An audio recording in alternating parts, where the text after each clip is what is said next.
Hi hello ನಮಸ್ಕಾರ to all my friends and family. Welcome back to my channel Pavana Ganesh blogs. ನಾನು ನಿಮ್ಮ ಪಾವನ Ganesh friends. ನಾನಂತೂ ತುಂಬಾ ಚೆನ್ನಾಗಿದ್ದೀನಿ.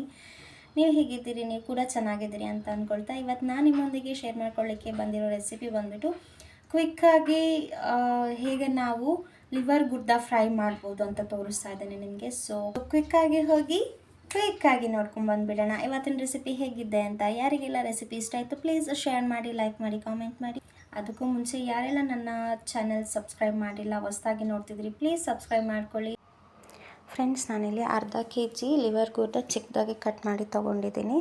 ಹಾಗೆ ಇಲ್ಲಿ ಕೊತ್ತಂಬರಿ ಸೊಪ್ಪು, ಹಸಿಮೆಣಸಿನ್ಕಾಯಿ ಹಾಗೆ ಈರುಳ್ಳಿನ ಚಿಕ್ಕದಾಗಿ ಹೆಚ್ಚಿಟ್ಕೊಂಡಿದ್ದೀನಿ. ಇಲ್ಲಿ ನಾನೊಂದು ಪಾತ್ರೆಗೆ ಲಿವರ್ ಗುರ್ದ ಆ್ಯಡ್ ಮಾಡಿಕೊಂಡು ಸ್ವಲ್ಪ ಸಾಲ್ಟು ಹಾಗೆ ಸ್ವಲ್ಪ ಅರಿಶಿನ ಪುಡಿ ಆ್ಯಡ್ ಮಾಡಿಕೊಂಡು ಇದನ್ನ ಚೆನ್ನಾಗಿ ಬೇಯಿಸ್ಕೊಳ್ತೀನಿ ಫ್ರೆಂಡ್ಸ್ ನೀರಲ್ಲೇ. ಹೀಗೆ ಮಾಡ್ಕೊಳ್ಳೋದ್ರಿಂದ ನಮಗೆ ಲಿವರ್ ಬಂದುಬಿಟ್ಟು ಪುಡಿ ಆಗೋದಿಲ್ಲ, ಒಡೆದೋಗೋದಿಲ್ಲ, ಗಟ್ಟಿಯಾಗಿರುತ್ತೆ. ಇನ್ನೊಂದು ಕಡೆ ಇನ್ನೊಂದು ಬಾಣಲೆ ಇಟ್ಕೊಂಡು ಅದಕ್ಕೆ 2 ಸ್ಪೂನಷ್ಟು ಆಯಿಲ್ ಹಾಕ್ಕೊಂಡು ಗರಂ ಮಸಾಲ ಆ್ಯಡ್ ಮಾಡ್ಕೊಳ್ತಿದ್ದೀನಿ. ಹಾಗೆ ಅದ್ರ ಜೊತೆಗೆ ಇಲ್ಲಿ ಹಸಿರು ಮೆಣಸನ್ನ ಆ್ಯಡ್ ಮಾಡಿಕೊಂಡು ಚೂರು ಫ್ರೈ ಆದಮೇಲೆ ಅದ್ರ ಜೊತೆಗೆ ಆನಿಯನ್ ಕೂಡ ಆ್ಯಡ್ ಮಾಡ್ಕೊಳ್ತಿದ್ದೀನಿ ಫ್ರೆಂಡ್ಸ್. ಇದು ಸ್ವಲ್ಪ ಲೈಟಾಗಿ ಫ್ರೈ ಆಗಬೇಕು. ಆಮೇಲೆ ಸ್ವಲ್ಪ ಕರಿಬೇವು ಆ್ಯಡ್ ಮಾಡ್ಕೊಳ್ತಿದ್ದೀನಿ.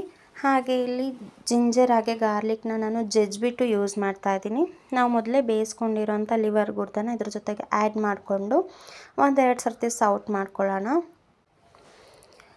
ಸೌಟ್ ಮಾಡ್ಕೊಂಡ್ಮೇಲೆ ಇಲ್ಲಿ ನಾನು ಒಂದು ಅರ್ಧ ಲಿಂಬೆ ರಸನ ಹಿಂಡ್ಕೊಂಡು ಆ್ಯಡ್ ಮಾಡ್ಕೊಳ್ತಿದ್ದೀನಿ. ಹಾಗೆ ನಾವು ಬ್ಲ್ಯಾಕ್ ಪೆಪ್ಪರ್ ಪುಡಿ, ನಾನಿದು ಫ್ರೆಶ್ಶಾಗಿ ಅವಾಗಷ್ಟೇ ಮಾಡ್ಕೊಂಡಿದ್ದು, ಅದನ್ನು ಸ್ವಲ್ಪ ತರಿಯಾಗೆ ಮಾಡಿಕೊಂಡು ಹಾಕ್ಕೊಂಡು ಚೆನ್ನಾಗಿ ಇದನ್ನ ಬೇಯಿಸ್ಕೊಳ್ಳೋಣ. ನೀವು ಇಲ್ಲಿ ನೋಡ್ತಾ ಇರ್ಬೋದು ಎಣ್ಣೆ ಬಿಡ್ತಾ ಇದೆ. ಇಷ್ಟಾದರೆ ಸಾಕು ಫ್ರೆಂಡ್ಸ್, ಇದು ಆಗಿದೆ ಅಂತಲೇ. ಇದಾದಮೇಲೆ ನಾವು ಇದ್ರ ಜೊತೆಗೆ ಕೊತ್ತಂಬರಿ ಸೊಪ್ಪನ್ನ ಆ್ಯಡ್ ಮಾಡ್ಕೊಳ್ಳೋಣ. ಇಲ್ಲಿಗೆ ನಮ್ಮ ಬಿಸಿ ಬಿಸಿ ರೆಸಿಪಿ ರೆಡಿಯಾಗಿದೆ.